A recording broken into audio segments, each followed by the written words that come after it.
Meanwhile, Israelis are on edge and the transit system is shut down after 3 buses exploded around Tel Aviv on Thursday night. Those explosions are believed to be a possible coordinated terrorist attack. Now, nobody appears to be hurt, but the prime minister has told the military to target militant hubs in the West Bank in response to this. Mills Hayes is here with more now. Mills, just an agonizing 24 hours here.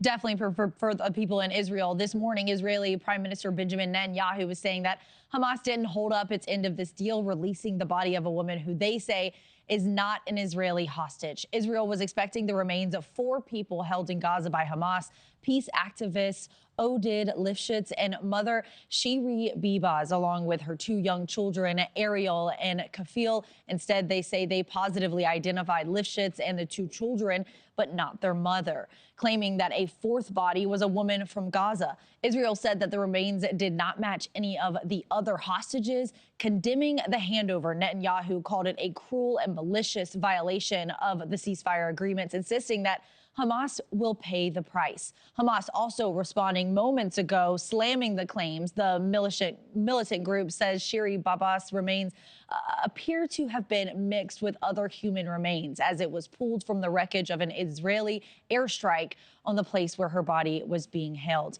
This handover, of course, all part of a very fragile ceasefire deal that's paused more than a year of fighting. Shiri's husband, Yarden Bibas, was released earlier this month, so this has certainly been devastating for their family. But Markie, the Israel Defense Force is vowing to seek revenge.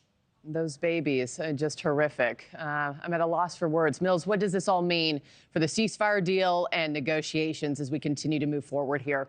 Well, right now, we're still in the first phase of the ceasefire, which is set to last 42 days. After that, the plan is to discuss a second phase, which would involve a complete withdrawal of Israeli forces from Gaza in exchange for the release of more hostages. 6 more hostages are set to be released tomorrow, and 4 more remains are supposed to be returned next week.